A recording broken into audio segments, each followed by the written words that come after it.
Hello everyone and welcome back to my channel.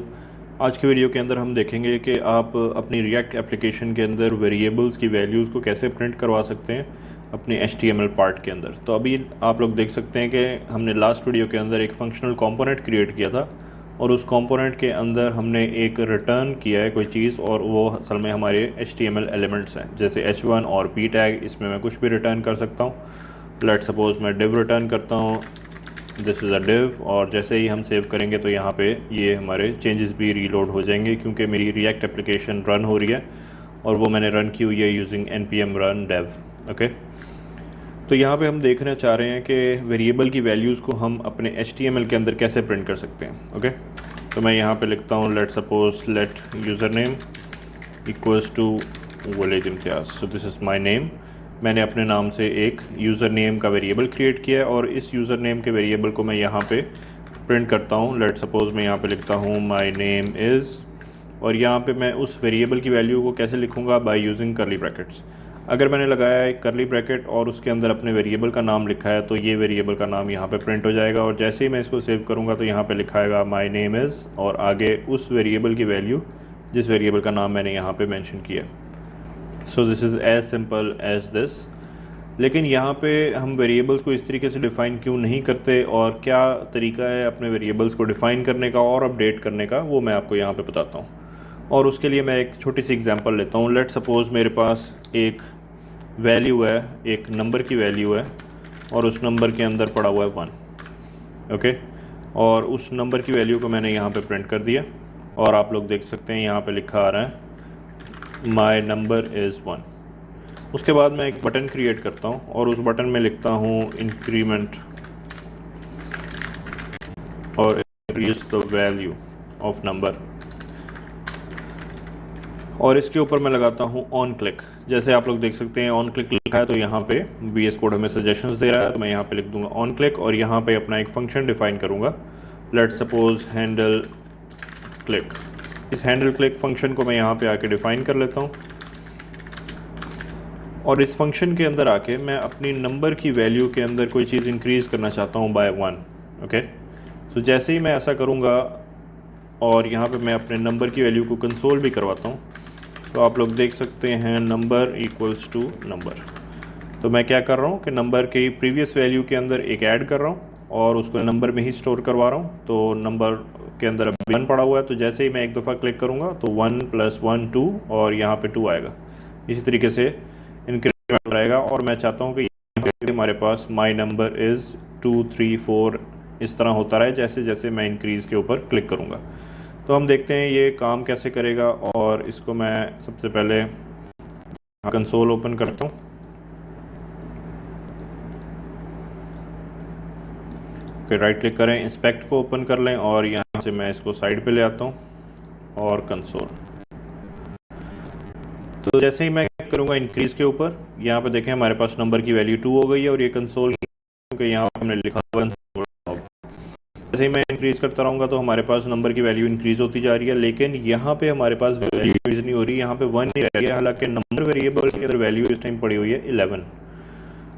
Okay, यहाँ पे एक चीज़ समझने की ज़रूरत है कि हमारे पास जो ये वाला पार्ट है जो रिटर्न के अंदर लिखा हुआ है, ये हमारे HTML पार्ट को रेंडर कर रहा है स्क्रीन के ऊपर। अब ये जो HTML पार्ट को रेंडर कर रहा है ये एक दफ़ा रेंडर कर दिया हमारे नंबर की इनिशियल वैल्यू के साथ। अब जब भी हमारे पास फंक्शन कोई भी चलता है और हमारे वेरिएबल में कोई इंक्रीमेंट हो रहा है, लेट सपोज नंबर +1 हो रहा है जैसे अभी है, उसके बाद हमारे से ये रिटर्न स्टेटमेंट नहीं चलती और हमारा HTML रेंडर नहीं होता।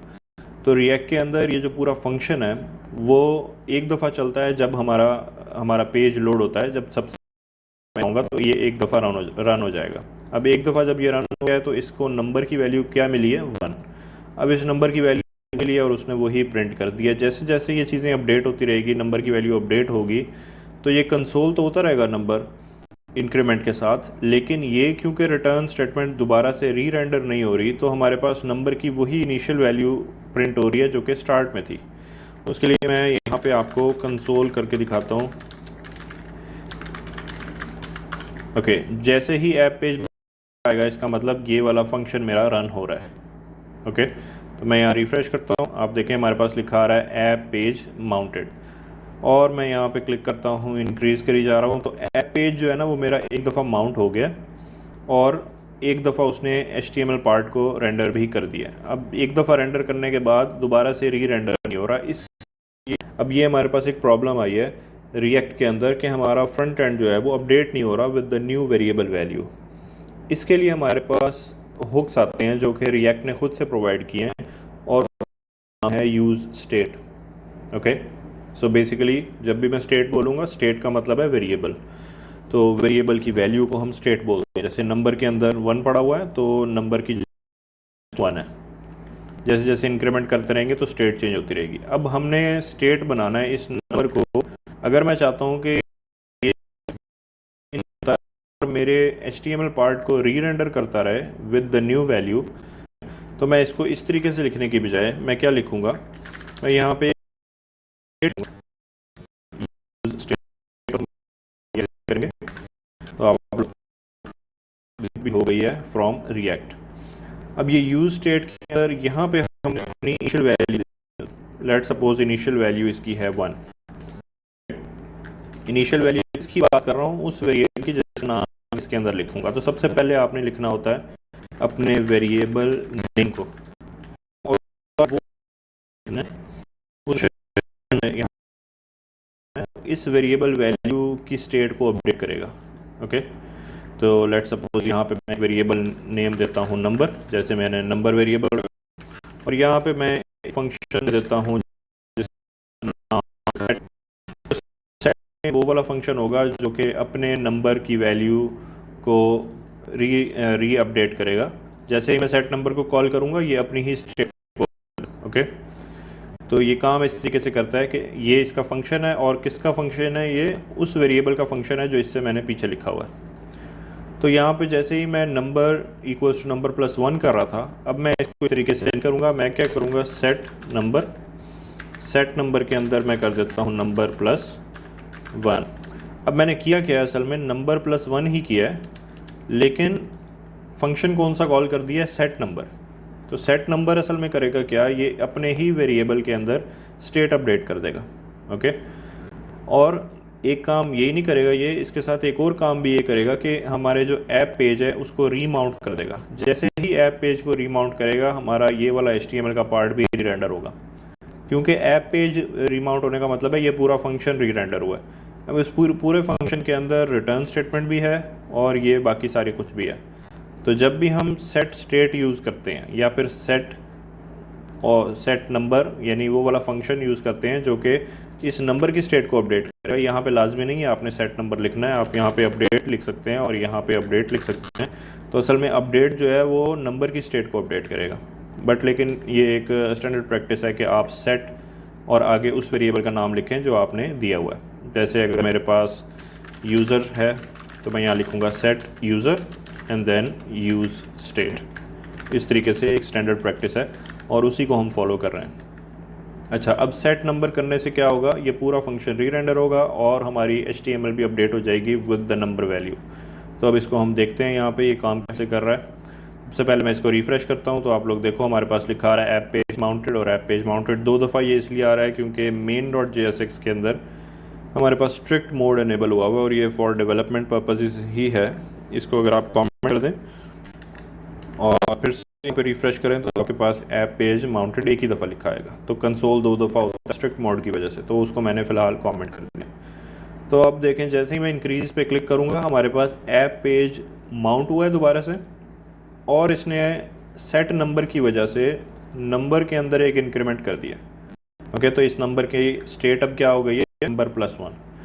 दोबारा करूँगा तो नंबर प्लस 1 दोबारा हुई है, इसका मतलब नंबर की जो पुरानी वैल्यू थी 2 थी, 2 + 1 3 हो गया, एंड देन 4 5 6 7 8 9 10। ओके, अच्छा, अब यहाँ पे एक चीज़ नोट करने वाली है कि जैसे ही मैं इसको इंक्रीमेंट कर रहा हूँ, आप लोग देखो कि मैंने यहाँ पे क्या किया हुआ है, नंबर प्लस 1।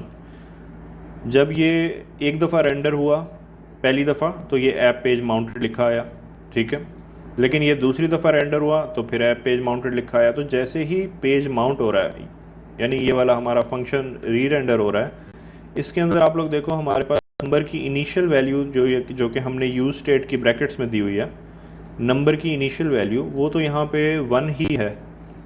तो लेट सपोज हमने किया 1 + 1 और यहाँ पे क्या हो गया 2, और 2 जो है वो नंबर में जाके अपडेट हो गया। ओके, तो अब ये जो अपडेट हो गया उसने हमारे ऐप पेज माउंटेड को दोबारा से चला दिया ना। तो नंबर के अंदर तो बाय डिफ़ॉल्ट वही वैल्यू चलनी चाहिए जो कि उसको इनिशियली दी हुई है, क्योंकि ये फंक्शन दोबारा से रीडिफाइन हुआ है, रीमाउंट हुआ है।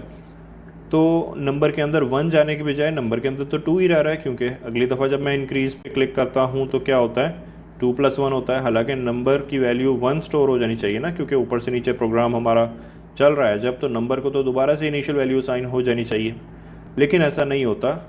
और यूज स्टेट की मदद से क्या होता है कि नंबर की लास्ट रेंडर की वैल्यू स्टोर होती है इस प्रोग्राम के पास, ताकि जो हमारी प्रीवियस स्टेट है प्रीवियस रेंडर की वो हमारे पास स्टोर रहे। जैसे मैंने एक दफ़ा इंक्रीज़ पे क्लिक किया तो प्रीवियस रेंडर की वैल्यू 2 थी, और अब जो रेंडर हो गया हमारे पास एक दफ़ा और ऐप पेज माउंट हुआ है तो उसमें प्रीवियस रेंडर की स्टेट +1 हुआ है। इसी तरीके से दोबारा करूँगा तो प्रीवियस रेंडर की वैल्यू 3 थी तो 3 + 1।